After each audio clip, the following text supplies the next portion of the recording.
우리가 계속적으로 이 오후 예배 시간을 통해서 이제 민수기의 말씀을 함께 나누고 있는데요. 이제 어느덧 그 민수기의 끝이 보이기 시작합니다. 여러분, 민수기 마지막 장이 몇 장일까요? 맞아요. 이제 끝날 때가 되니까 끝장수도 다 지고 이제 기대와 부푼 마음들이 있는 것 같습니다. 네, 이제 36장이 민수기의 마지막 장인데요. 이제 오늘 우리가 35장 1절부터 8절까지의 말씀을 우리가 함께 읽었는데, 그 말씀을 가지고 성도가 기억해야 할 두 가지라는 제목으로 말씀의 은혜를 함께 나누도록 하겠습니다. 여러분, 오늘 우리가 읽었던 이 35장의 말씀은 앞에서와 같이 이제 모압 평지에 있는 이스라엘 백성들이 이제는 요단강을 건너서 어느 땅에 들어가길 위한 준비를 하게 됩니까? 가나안 땅을 들어가기 위한 준비를 하게 되죠. 그 준비의 과정 속에서 나타나는 것이 35장의 말씀이에요. 근데 35장의 말씀은 이제 하나님께서 이스라엘 백성들에게 말씀하신 두 가지 내용을 기록하고 있습니다. 그 두 가지 내용이 바로 무엇이냐면, 첫 번째가 오늘 우리가 읽었던 본문의 말씀의 내용인 이제 이스라엘 백성들로 하여금 누구에게 성읍을 주라는 것입니까? 레위인들에게 성읍을 주라는 것이죠. 이게 첫 번째 내용이에요. 그리고 이제 두 번째 내용이 바로 무엇이냐면, 무엇에 대한 제도를 설명하시는 것입니까?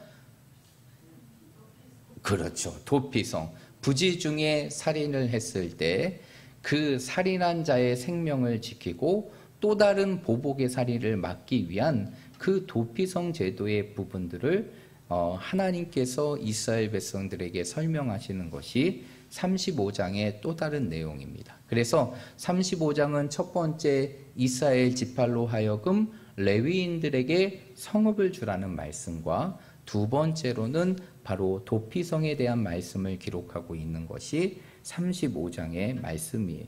그런 가운데서 이제 오늘 우리가 읽었던 1절부터 8절까지는 이스라엘 모든 지파들에게 하나님께서 하나님의 일을 위하여 특별히 구분하시고 구별하신 이 레위 지파들에게 그들에게 필요한 성읍과 그리고 필요한 들을 주라는 하나님의 말씀을 기록하고 있는 것이 오늘 우리가 읽었던 본문의 말씀입니다. 우리가 잘 알고 있듯이 레위인들은 어디에서 일하는 사람들입니까? 어디에서 일하는 사람이죠? 어디요? 그래요. 성막입니다. 아직까지는 성전이 건축되지 않는 상황이니까 성막에서 일하는 거죠. 하나님께서 이제 하나님께 제사를 드리거나 또한 여러 가지 일들, 하나님의 일들을 감당하기 위해서 하나님께서 이스라엘 지파들 가운데 특별히 구분해서 세우신 지파가 바로 레위인들입니다. 그런 가운데서 하나님께서는 이 레위인들을 어떠한 것으로 표현했느냐? 나의 것이다 라고 표현했어요. 그래서 특별히 레위인들은 하나님의 것으로 인정하게 되고, 하나님께서 그들에게 기업을 주시지 않게 되는데, 그 기업을 주시지 않는 이유는 바로 무엇이냐? 레위인의 기업이 누가 되기 때문입니까? 하나님이 되기 때문이죠. 그럼 이 이야기는 무엇이에요? 레위인들은 따로 기업을 분배받지 않아도 하나님께서 그 레위인들의 모든 것을 하나님께서 책임져 주신다는 것이에요. 그러한 가운데에서 이제 하나님께서 이스라엘 백성들에게 뭘 명령하시냐? 이제 하나님의 것으로 구별한 레위, 그리고 하나님의 일을 위하여 선택받은 그 레위인들이 이제 삶을 살아갈 수 있도록 성읍에 관한 부분들을 이스라엘 백성들에게 주라라고 말하게 됩니다. 비록 그들이 성막에서 일하긴 하지만 그들에게도 가족이 있고 생계가 필요하기 때문에 무엇이 필요하게 되느냐? 성읍이 필요합니다. 그리고 오늘 본문의 말씀에 나오는 3절의 말씀과 같이 그들에게도 제상과 같은 가축과 짐승을 둘 수 있는 초장과 같은 들이 필요하죠. 이러한 상황 속에서 하나님은 이 모든 것을 이스라엘 백성들에게 하나님께서 장차 이스라엘 백성 각 지파에게 주실 그 기업의 땅에서 그 레위인들에게 필요한 성읍들을 다 주라고 말씀하게 했어요. 그래서 오늘 본문의 말씀에 보면 이스라엘 백성들로 하여금 이제 레위인들에게 주어질 성읍의 총 숫자를 성경은 말하고 있어요. 총 몇 개의 성읍을 주라라고 말합니까? 그렇죠. 48성읍을 주라라고 말합니다. 그래서 6절의 말씀에 보면 이렇게 합니다. 너희가 레위인에게 줄 성읍은 살인자들이 피하게 할 도피성으로 6성읍이요 그 외에 42성읍이라 라고 얘기하죠. 그래서 레위인들에게 주어질 성읍은 6개의 도피성을 포함해서 총 몇 개의 성읍이 주어지게 되느냐? 48개의 성읍이 주어지게 돼요. 그래서 오늘 본문의 말씀은 아니지만 이 여호수아 21장을 한번 보십시오. 여호수아 21장.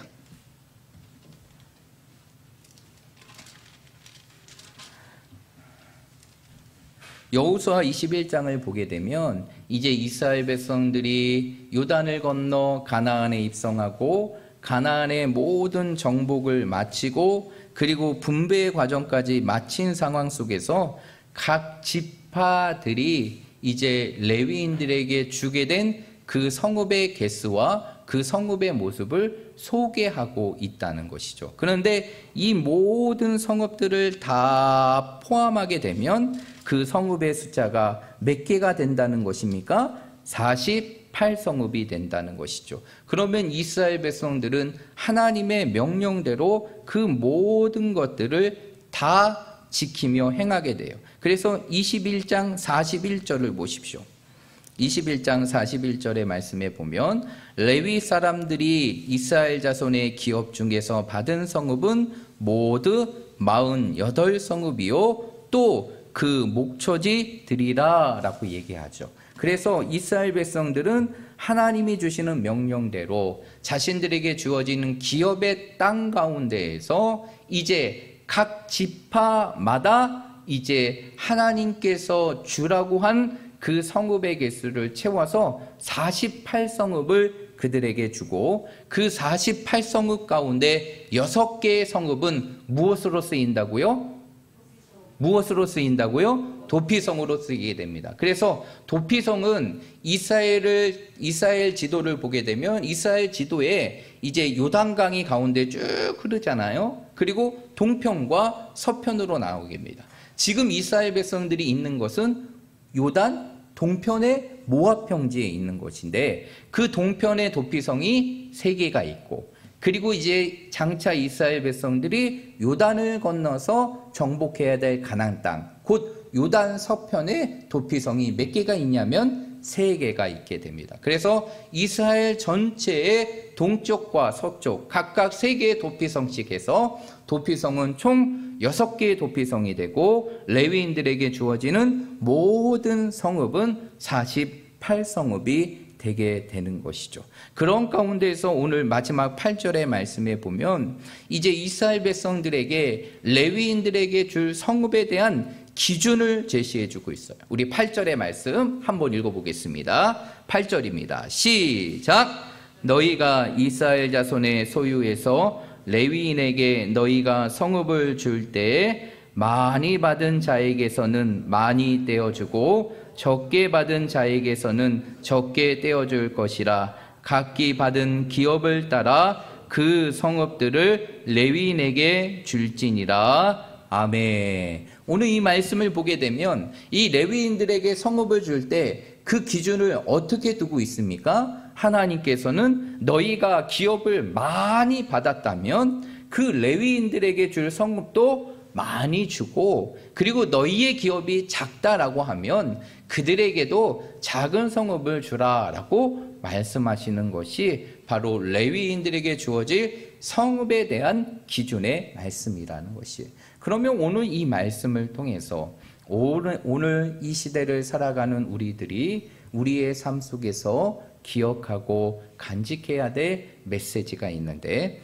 첫 번째 메시지, 이 시대를 살아가는 성도인 우리가 기억해야 될 첫 번째 메시지가 있는데 그 첫 번째 메시지는 바로 무엇이냐? 성도는 이 시대 속에서 영적인 레위인이라는 믿음의 정체성을 가지고 세상을 살아가야 한다는 것이, 여러분 우리가 흔히 레위인들이라고 하면 목회자들, 목사님들을 의미한다라고 생각할 수 있지만 틀린 건 아닙니다. 그러나 이제는 주님이 이 땅에 오신 이후에 모든 성도들은 만인 제사장이 되는 것이, 이제는 어떠한 제사장이 없어도 하나님께 나아갈 수 있는 만인 제사장이 되는 것이. 그러면 이 이야기는 무엇이냐면 결국 오늘 이 시대를 살아가는 모든 성도들은 이 시대 속에 어떠한 존재가 되는 것이냐? 영적인 레위인이 된다는 것이,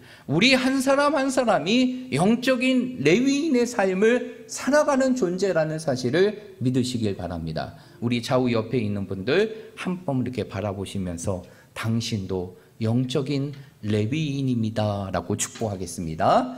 당신도 영적인 레위인입니다. 여러분 우리 모두는요 어떠한 존재라고요? 이 시대를 살아가는 영적인 레위인, 그것이 바로 오늘 이 시대를 살아가는 우리들의 모습이라는 것이에요. 그러면 결국 이 영적인 레위인으로 살아가는 우리들이 기억해야 될 것이 있는데, 여러분 오늘 보면 이 레위인들은 다른 지파와 달리 하나님으로부터 구별된 성읍을 받게 되는 것이 아니라, 또한 다른 지파와 같이 어떠한 구별된 기업을 통해서 함께 모여 사는 것이 아니라 다 뿔뿔이 흩어져서 살아가게 됩니다. 그래서 이 이스라엘 지파의 48성읍을 이 모든 레위인들이 나눠서 각 지파 안에 레위인들이 다 들어가는 것이, 그게 바로 레위인들의 삶입니다. 그러면 왜 레위인들이 그러한 삶을 살게 되었는가? 그 부분들을 확인하기 위해서는 구약의 사건, 그 전에 있던 사건으로 들어가야 되는데, 여러분 창세기 34장의 말씀에 보면 한 사건이 나오게 됩니다. 사건이 나오게 돼요. 바로 야곱과 관련된 하나의 사건이 나오게 되죠. 그게 바로 무엇이냐면 야곱의 유일한 딸이 있었어요. 그렇죠? 야곱에는 12아들뿐만 아니라 유일한 딸이 있었습니다. 그 딸이 누구일까요? 그렇죠. 그 34장의 말씀에 보면 그 당시 세겜의 족장으로부터 이 디나가 어떠한 일을 당하게 됩니까? 강간의 일을 당하죠. 참 안타까운 일을 당하게 됐는데, 그런데 중요한 것은 그렇게 자신의 누이가 그러한 치욕스러운 일을 당하게 되자 이 야곱의 두 아들이 이러한 디나를 강간했던 세겜의 족장과 그 모든 족장의 사람들에게 보복을 하게 됩니다. 그 두 명의 아들이 누구인지 아십니까? 누구일까요? 찾아보면 알 수 있겠죠. 그렇죠? 찾아보면 알 수 있겠죠. 그러면 창세기 34장의 말씀으로 한번 넘어가 보면, 34장의 말씀에 보면 이러한 디나의 강간 사건 이후에 세겜의 사람들에게 보복을 했던 두 아들 누구입니까? 누구일까요?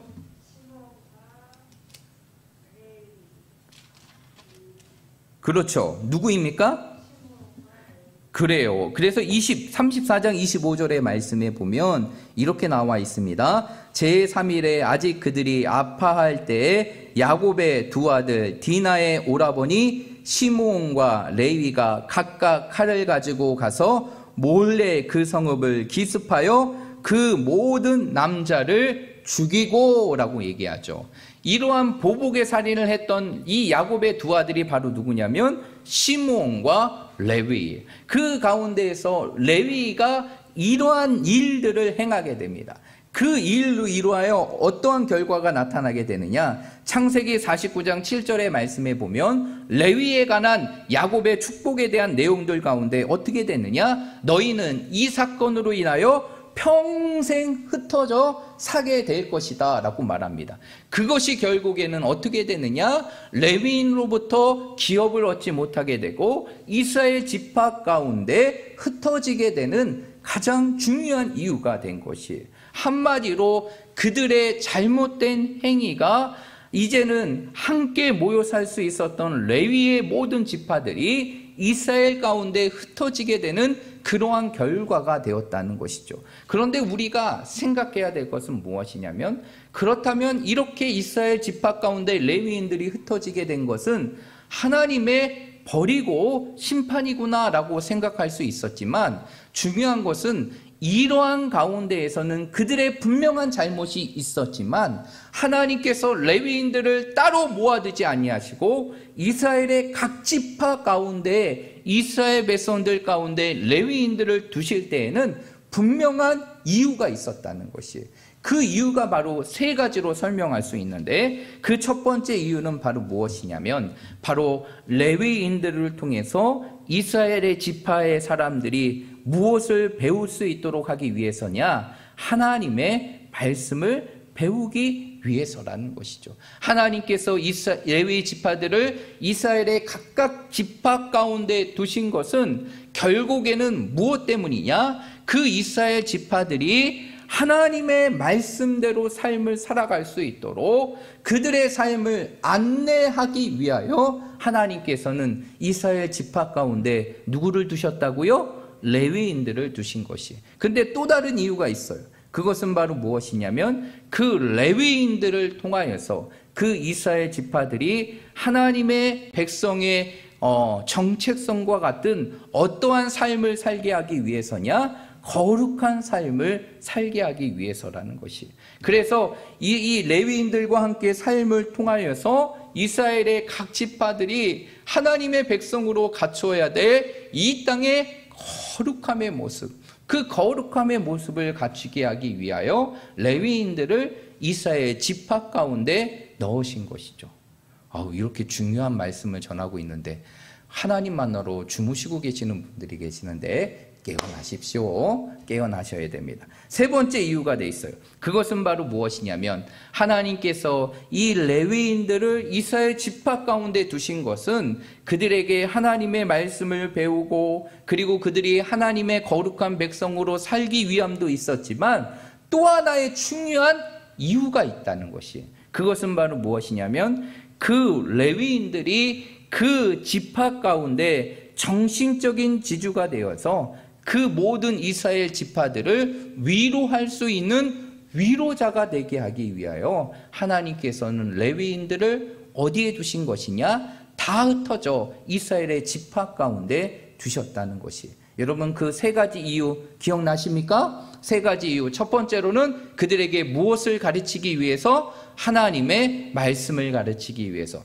두 번째로는 그들이 어떠한 백성으로 살게 하기 위해서? 거룩한 백성으로 살게 하기 위해서. 세 번째로는 무엇이냐? 그들로 하여금 무엇을 주기 위해서냐? 위로를 주기 위해서. 그들에게 위로자가 되게 하기 위해서 레위인들을 바로 이스라엘의 각각의 지파 가운데 흩어지게 하시고 그러한 삶을 살게 하셨다는 것이. 그러면 이 시대 속에서 영적인 레위인으로 살아가는 우리들은 이제 레위인들을 흩으시고 각 지파에 넣었던 것 같이 오늘 이 시대를 살아가는 영적인 레위인이 되는 우리들이 이 세상 속에서 어떠한 삶을 살아가야 되느냐? 동일한 세 가지의 삶을 우리의 삶 속에 이루어야 되는 것이에요. 우리는 세상 속에 영적인 레위인으로서 끊임없이 무엇을 선포해야 되느냐? 하나님의 말씀을 선포해야 돼요.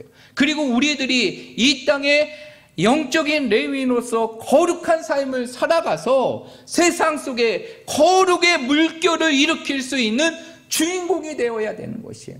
여러분, 우리 한 사람 한 사람이요, 이 세상 속에서 영적인 레위인이 될 때 진정으로 거룩한 하나님의 역사는 이루어진다는 사실을 믿으시길 바랍니다. 믿으시길 바랍니다.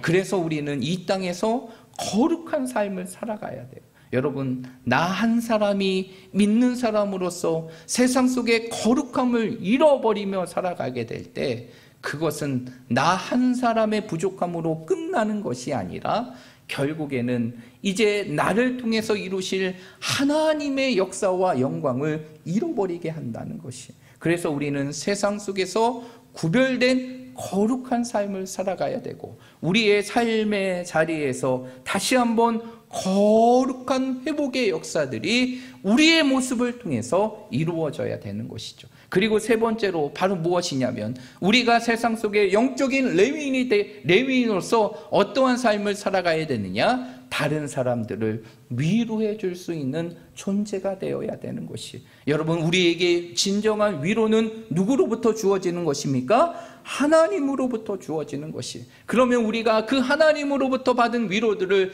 이제는 세상 속의 영적인 레위인으로서 어떠한 삶을 살아가야 되느냐? 세상의 사람들을 위로해 줄 수 있는 위로자가 되어야 되는 것이. 여러분, 우리 한 사람 한 사람은요, 이 세상 속에서 아픔과 슬픔과 좌절과 절망 속에 있는, 그리고 세상의 고통에 간졌어서 희망을 보지 못하는 수많은 사람들을 위로하고 그들을 세워야 될 책임이 바로 오늘 이 시대를 영적인 레위인으로 살아가는 우리 성도들의 삶의 모습 속에 있다는 것입니다. 그러므로 우리 사랑하는 모든 성도들이 오늘 이 말씀을 기억하면서, 나는 하나님께서 내 가정과 그리고 내 이웃과 그리고 나에게 주어진 이 사회 속에서 하나님이 보내신 영적인 레위인이라는 사실을 여러분의 삶 속에 기억하시고, 여러분들을 통해서 다시 한번 하나님의 말씀이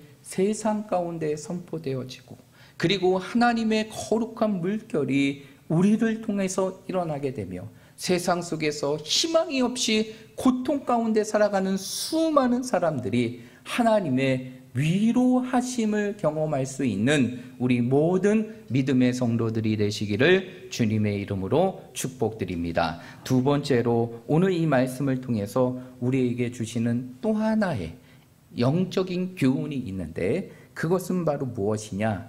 바로 성도는 하나님이 주시는 은혜의 분량대로 헌신하며 살아가야 한다는 것이에요.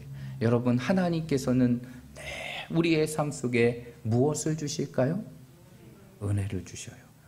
우리의 인생의 삶이 육신의 피로로 잠들어 있는 순간 속에서도 은혜를 주시고, 우리의 삶의 모든 인생의 순간 속에서도 은혜를 주십니다. 그래서 이 예배당에 와서 온전히 예배드리지 못하고 주무셔도 하나님의 은혜가 있는 것입니다. 그렇다고 주무시면 안 됩니다. 주무시면 안 돼요.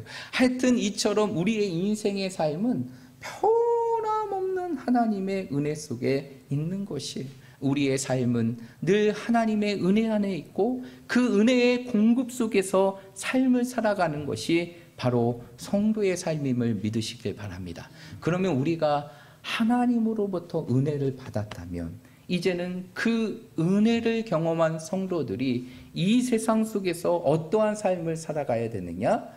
헌신의 삶을 살아가야 되는 것이. 여러분, 우리가 이 땅의 성도로 살아갈 때 하나님을 위해서 헌신해야 되죠. 그렇죠? 그런데 참 중요한 것은 무엇이냐면, 그 헌신이라는 것이 무엇을 뛰어넘을 수 없느냐? 우리의 받은 은혜를 뛰어넘을 수가 없다는 것이. 여러분, 헌신은요, 우리의 열심으로 될 것 같습니까? 우리의 결단만으로 될 것 같습니까? 아니에요. 실제적으로 우리의 결단과 우리의 의지를 뛰어넘어 우리의 삶의 모든 헌신이라는 것은 하나님으로부터 받은 은혜로 이루어진다는 것이. 그렇기 때문에 헌신의 삶이라는 것이 은혜를 뛰어넘을 수가 없어요. 그러니까 한마디로 하나님이 받는 하나님으로 받은 은혜가 요만한데 우리의 헌신이 이거보다 더 뛰어날 수가 없다는 것이죠. 한마디로 우리의 모든 헌신은 하나님이 주시는 은혜를 통하여 우리의 삶 속에서 하나님을 위한 모든 것을 쏟아내는 헌신의 삶으로 이루어진다는 것이. 그래서 오늘 8절의 말씀에 보니까 하나님께서 이스라엘 백성들로 하여금 너희가 레위인들에게 성읍을 주라라고 했을 때 그들에게 뭐라고 말씀하십니까? 많이 받은 자는 많이 주고, 그리고 적게 받은 자는 적게 주라라고 얘기해요. 여러분, 이것이 바로 우리의 삶 속에서 헌신을 할 수 있는 기준이라는 것이죠. 우리의 삶 속에서 넘치는 은혜의 삶을 경험하는 자들은 결국 그 인생의 삶 속에서 하나님을 위한 그 헌신의 삶을 살아가게 되는 것이죠. 그런데 그러기에 결국 우리의 삶 속에서 모든 헌신의 부분들이 동일하지 못하는 것은 바로 무엇이 다르기 때문입니까? 받은 은혜가 다른 것이기 때문에 결국 그것이 그 은혜가 우리의 삶의 헌신으로 나타나는데, 받은 은혜가 우리의 삶 속에 충만하지 못할 때 그것이 결국 온전한 헌신의 모습으로 나타나지 못하는 것이고, 그 받은 은혜가 충만할 때 그것이 바로 온전한 헌신의 삶으로 나타나게 되는 것이. 그렇기 때문에 우리가 기억해야 될 것이 각 사람마다 하나님으로 받은 은혜가 다 다르기 때문에 결국에는 우리의 삶 속에서 온전한 헌신은 바로 내가 큰 일을 하고 어떠한 큰 섬김을 해야지 그것이 온전하고 큰 섬김이 되는 것이 아니라, 진정한 섬김은 바로 진정한 헌신은 바로 무엇이냐면 내 삶 속에서 내가 할 수 있는 모든 것에서 최선을 다하는 것이 진정한 헌신이라는 것이에요. 여러분, 우리가 크게 눈에 보이는 무엇인가를 하지 않아도, 우리의 삶 속에서 어떠한 큰 업적의 일을 남기지 않아도 우리의 삶 속에서요, 내가 할 수 있는 상황 속에서, 내가 할 수 있는 형편 속에서, 내 삶 속에서 최선을 다하는 것이 바로 최고의 헌신이라는 사실을 믿으시길 바랍니다. 그렇기 때문에 우리는 늘 질문을 던져야 돼요. 내가 진짜 하나님 앞에 헌신하고 있는가? 이 부분들을 확인하기 위해서는 한 가지 질문을 던지면 되는 것이, 그것은 바로 무엇이냐? 나는 매 순간 하나님 앞에 최선을 다하며 살아가고 있는 것인가? 나의 인생의 삶의 하루하루 순간순간이 정말 하나님 앞에 최선을 다하는 인생의 삶을 살아가고 있는가? 이 부분에 대해서 우리가 거리낌 없이 네라고 대답할 수 있다면 그것이 바로 우리의 삶 속에서 온전한 헌신의 삶을 살아가는 것입니다. 그러면 제가 여러분들에게 묻겠어요. 여러분들은 매 순간 하나님 앞에 후회 없는 최선을 다하는 성김과 헌신의 삶을 살아가고 계십니까?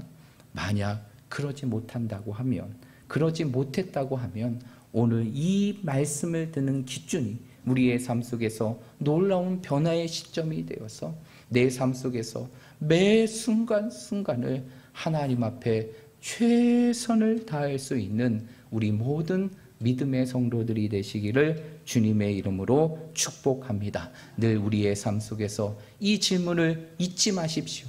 나는 하나님 앞에 최선을 다하고 있는가?